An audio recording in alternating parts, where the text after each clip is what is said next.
if we're working from bottom to top, so if we're doing the other way around, Jesse Marsh, no, not cut out. I like him, and I haven't spoken about this because I haven't spoken about this on the podcast because despite my Jesse Marsh fandom, I think it's stupid that he got sacked from Leeds. But anyway, Carlo, wouldn't mind it. Would not mind that actually. Wouldn't mind it. Terry, no. Bielsa, I love him, but no. Jose, no. Thomas Frank, I don't mind. Once again, though, it's very similar to Graham Potter. So if you're gonna hire Thomas Frank and give him 6 months, don't. Rodgers, no. Simeone, no. If fans were angry about the slightly subdued and boring football that Thomas Tuchel was playing at times, geez, they would be frustrated as all hell with Diego Simeone. Luis Enrique, I don't mind. I think, yeah, I don't mind. I don't mind that one. He's one of the ones on this list in which I would potentially like. Amorim and Glasner, no, don't know enough about them, and I don't know enough about them to make a full judgment on them. But considering Frankfurt are sixth and Sporting aren't even top of the Portuguese league, I don't know. But I don't know their credentials as managers. Those who are more informed will probably have to tell you more than me. And Pep, no chance that happens. Dan, don't think that will happen. Poch, get no chance, get fucked. And Nagelsmann is of course the number one, the favourite. Now, Nagelsmann, let's speak about Nagelsmann for a little bit, and then I want to speak about another person. Nagelsmann, of course, is probably the favourite and will probably get it. He'll probably get it, unless he decides to go to Spurs, which I'd be shocked. It's one of those things where, on the surface of it, Julian Nagelsmann looks great. Plays expensive football, is well regarded, obviously was coach of Bayern. Has obviously got a fantastic CV. If we look at let's just look at his Wikipedia page. He was at Leipzig for 2 years, and he moved to Bayern. As manager, he won the Bundesliga last year, and would probably have gone on to win the Bundesliga should he have stayed on, and won the Super Cup 2 years in a row. Won the coach of the season in the won the coach of the season in the Bundesliga for 2016-17. That was when he was coach of Hoffenheim. Was German football manager of the year in 2017, and was UEFA men's coach of the year, or was third place in UEFA's men's coach of the year in 2019. 2020. So he's obviously quite a credentialed manager, obviously, and we all know how good he is, right? However, he fell out at Bayern, and obviously the nature in which the Chelsea board operate still, despite it being a different board, it's still the same, quite clearly. I don't think he's the guy. Based off what I've read, based off what I've heard and listened to, tactically, great. As a manager, good. More than capable of doing the Chelsea job. Everything else about it, he's got 12-18 months max. 18 months max before he kicks off for no reason and gets a sack. So I don't want to deal with that. As Chelsea card, I don't want a manager that's going to happen. I just want a stable coach. Is that too much to ask? I just want a coach to just come in and just do his job. Don't make any fuss. Just do his job. I'll tell you who that coach was. Graham Potter. That's who that coach was. Apologies for the ASMR, but I want to really emphasise the point. That was Graham Potter's job. That was what he was meant to do.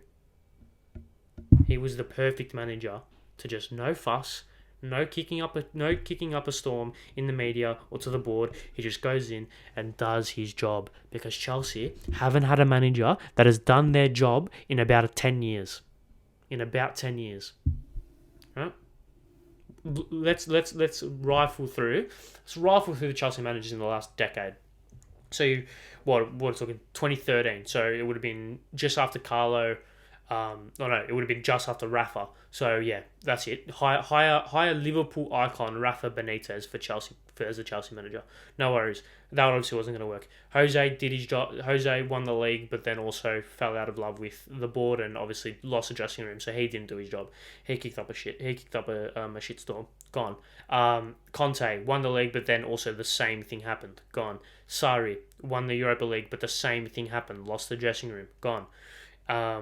Lampard couldn't coach. I love him, but he couldn't coach. Gone. Tuchel lost faith with the board. Gone. Potter.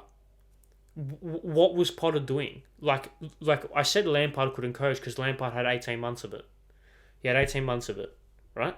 I don't agree he should have got sacked either, like in that respect, but he had 18 months of it. Potter's at 6. And also, Lampard had COVID football as well, let's not forget. But, yeah, Potter's at 6. I don't get it. Anyways. So, yeah, a manager, let's think about this. A manager that will come in, be humble, be respectful, but confident. Let's try and pinpoint the manager I'm speaking about. A manager that's confident, humble, done the hard yards in some very tough leagues, experienced a lot of different footballing cultures, has the experience of taking a big step up in kind of football club status and doing really well, has connections to most places around the world, has the ability to find hidden gems for cheap money in order to turn a ridiculous profit, which just helps the future of the football club. Plays an attractive brand of football that is very, very easy to watch and is fan friendly. Has won plenty of trophies in his time, and is someone that will not, and that's someone who doesn't have an ego enough to demand the Chelsea board move heaven and earth to get what he wants, and has an ego that is manageable and won't kick up a shitstorm if something doesn't go wrong or something doesn't go right. I've just listed 10 points there, and my mind goes to this man, and I'm just going to bring up. I don't want to say his name. I just want to bring up a song. I just want to bring up a song that has done that. One of my favorite songs personally. If we're going to bring this up, no, YouTube decides to play an ad before. So I think this man is the ideal person.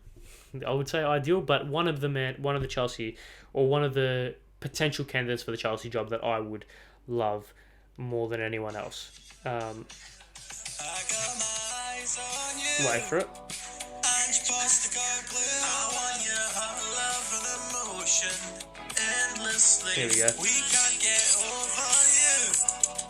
Ange Postecoglou, I want your whole love and emotion endlessly. Yeah. So, Ange. Give me Ange Postecoglou. Obviously, I'm 60% joking. I'm 60% joking. However, genuinely, there's a couple of pros and a couple of cons to Ange, and I want the fan base. I want people listening to realise any time there's a job vacancy in the Premier League, I will speak about Ange Postecoglou as a potential coach until he gets it, because I feel obliged to, as a man who loves him with all my heart. A couple of pros, a couple of cons, and I'm going to speak about Leicester as well. And I know I do realize I've spoken about Chelsea for 42 minutes, but I'll wrap this up quickly. A couple of pros, a couple of cons for Postecoglou being Chelsea boss. Cons: it's a ridiculous step up in coaching, right? In level and in reputation and in stature, etc. The fans will be on his back from day one, though he'll be given no patience at all. So he needs to get it right straight away. And the egos. He hasn't had the experience in managing a dressing room with the amount of egos that Chelsea have. So they're cons. Big cons. Big cons. And also, is it too early for him? Probably. It is probably a little bit too early for him.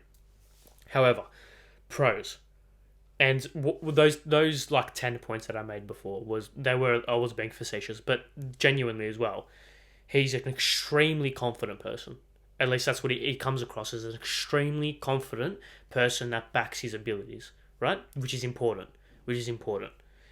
He has experience at taking risks. Like I mentioned last week with when I was speaking about him for the Spurs job, he is a man that takes risks and that has experience in taking risks, and for the most part, it's worked out for him, right? So he knows what to do in that respect. He is humble enough to improve on himself, and he's humble enough to address issues in which he can improve, and thus making him a better coach. And also, it's I actually, this is probably more of a con, or it can fit into pros and cons. This point kind of brain overarches both of them, is that he's a manager that will probably give Chelsea short term gain, but also is a very very good long term project for Chelsea. So the short term gain possibility is probably sits at about 35-40%. The long term gain possibility probably sits at something like 75-80%, in my view. Which goes back to what do Chelsea want next? Do Chelsea want a win now type manager? If so, probably go out and get Ancelotti. Probably try poach Zidane. Probably try get Nagelsmann. Or do you want a 5 years, 7 years, 8 years we're challenging for the Champions League with this manager style coach? Go for Ange. Go for Thomas Frank. Hell, go for the Zerbi, right? I doubt Brighton are going to be willing to do that again, but it's about what they want, right? It's about what they kind of want as a coach, and if they want a project coach,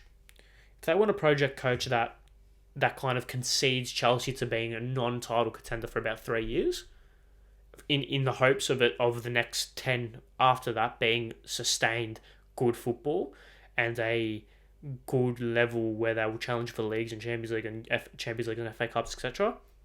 I think Ange is the guy. Or Thomas Frank if you want to be safer, or De Zerbi if you want to be safer than that. But there you go. I probably could have loaded up that song and played it through my headphones and not had to get it up on my phone. But yeah, there you go. I hope that didn't blow anyone's eardrums off. It didn't. It sounded fine in my headphones, and I can hear all the audio that comes, all the audio feedback through the mics. So it should be fine.